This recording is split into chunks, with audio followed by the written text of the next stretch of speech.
Stop AI stuff? No, that's only from the past few days. It can't be that. Isn't it good that Trump's removing Syria sanctions? Sure, but that's not what we're talking about right now. Public opinion on Donald Trump's policy plans and actions. Oh my God, there are 25 pages of this. Okay, wait, hold on. Let's take a look at what's most and least popular. How about that? Requiring companies to fully disclose prices when selling tickets to live events. Plus 74. Makes sense. Eliminating federal taxes on Social Security benefits. Plus 68. Makes sense. Making it a federal crime to non-consensually publish intimate images, including AI-generated nudes, and requiring online platforms to remove them within 48 hours they be reported. Plus 66 positive. Makes sense. A lot of these popular ones are, I mean, they're pretty self-evident, right? Expanding funding for apprenticeships as alternatives to four-year college degrees. I'm okay with that. I know that's the kind of thing fascists will sometimes abuse, but I'm okay with it.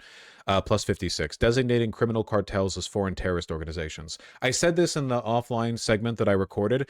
Criminal cartels absolutely are foreign terrorist organizations, but this designation does give the president the legal justification to strike them without congressional approval, which I don't agree with. So I agree with this in a colloquial sense. I don't agree with it in like a policy sense, but I understand the average person wouldn't know the difference.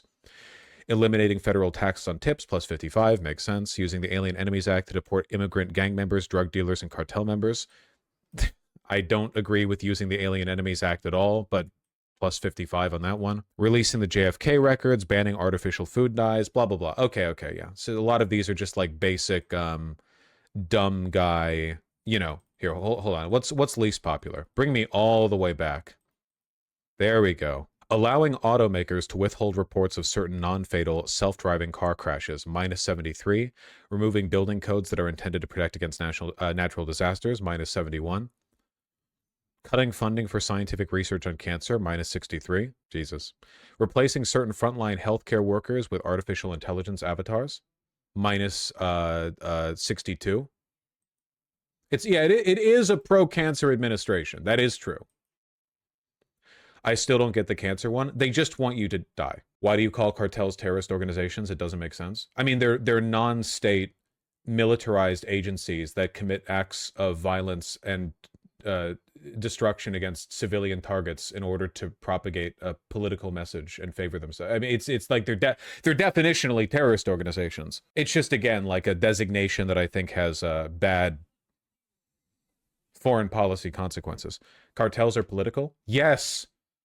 All institutions are political, but cartels especially 100%. They literally like work within the Mexican government. They have like regions of control. They operate as de facto states. I mean, the Taliban's primary goal was reacquiring Afghanistan and becoming the legitimate government of Afghanistan. Does that make them not terrorist when they blow up like civilians because like their actions are like based on statehood interests rather than like ideological, or is it because they justify it through Islam? But we know what their real impression is. Whatever. They kill politicians across Mexico. Yeah, non-politically, though. Canceling EPA grants aimed at protecting children from toxic chemicals and pesticides.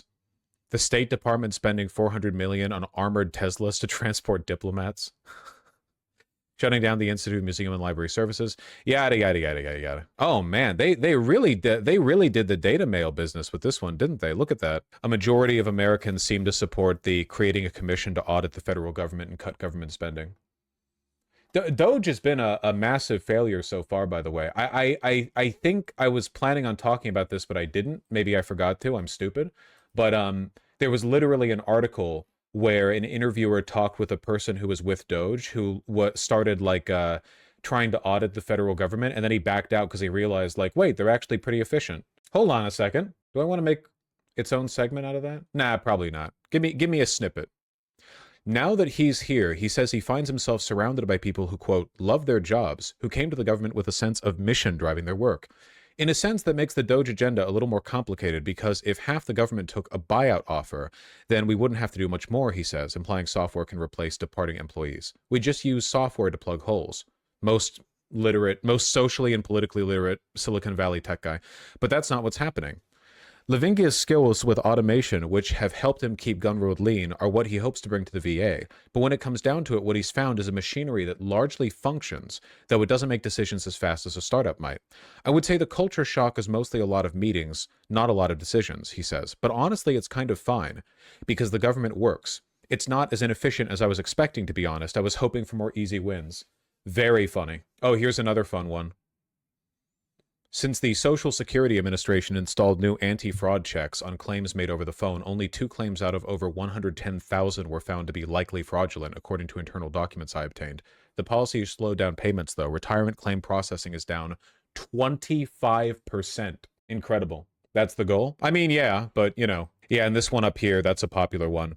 Banning transgender athletes from participating in women's sports. We'll have to see how things go in the long run, right? The trans sports thing with trans women, listen, I'm not giving up the fight on that. But to the average person who is, as we've established over years of me doing this stream, is a retard, this seems like a no-brainer, right? They think that a trans woman is a person who, like, looks like me but shaves and maybe, like, does their voice up a little bit and has a bow in their hair.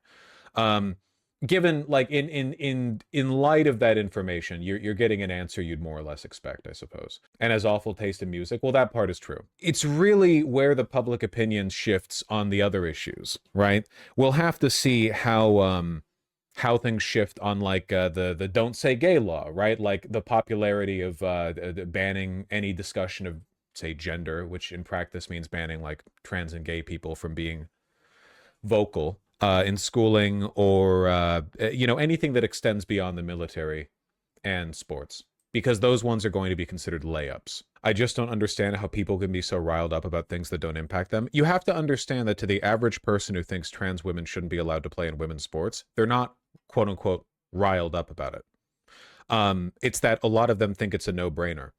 Like, there is a subset of the population, most of them Republicans, who are super fixated on them.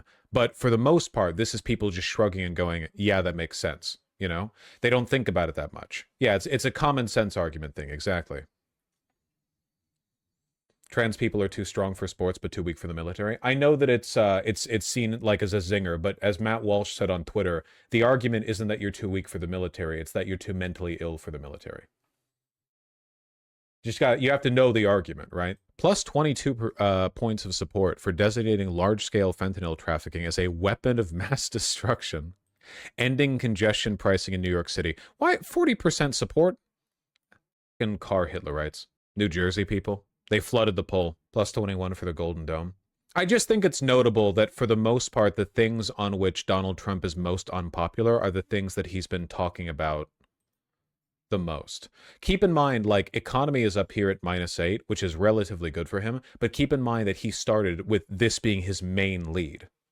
This was his, like, top thing, you know? Immigration and the economy. These two were his top numbers going into the inauguration. Everything's sinking. Plus, turning on in the Golden Dome proves we're literally a nation of retards. Yeah, I could have told you that. Walmart CFO says price hikes from tariffs could start later this month as retailer beats in earnings. This is not going to help with Trump's approval. Walmart beat first quarter earning estimates but fell just short of sales expectations. Well, that's nice. In an interview with CNBC, CFO John David Rainey said tariffs are still too high, even with the recently announced agreement to lower duties on imports from China to 30% for 90 days. We're wired for everyday low prices, but the magnitude of these increases is more than any retailer can absorb. It's more than any supplier can absorb. And so I'm concerned that consumers are going to start seeing higher prices. You'll begin to see that likely towards the tail end of this month, and then certainly much more in June. Oh, no. Ah, well. Folks, we have no choice. I mean, in Walmart's case, that is largely true, right? Not to say they operate on thin margins or whatever, but like a 30% tariff, like even ignoring the 140 or whatever percent tariff that we had until recently, the 30% tariff, I mean, you'd expect like a 30% price increase. Yeah, get your shopping done. Did consumer sentiment go down again? Again! Down to 50.8, down from 52.2 in April, and hitting its second lowest reading on record. Oh my God, it's still going down, even though the prices haven't been affected that much over the past month. You'd think, if anything, sentiment would go up because of the lessening of the tariffs, even though we haven't been really hit with the price increase yet. Will PlayStation prices go up? Sony warns of possible price hikes due to tariffs. The gamer community will not forget this. My BTOB company missed its sales goals by 30% last month. 30%? Jesus, don't get laid off. BTOB, bring their own beer? The fact that Trump's approval ratings are already in the water, despite the fact that we still haven't been hit with the effect of the tariffs, is pretty impressive. And I suspect that even though it is alarming that the LGBT policies, adjacent policies he's put out yet, are largely positive, I think that Come Pride Month, it'll be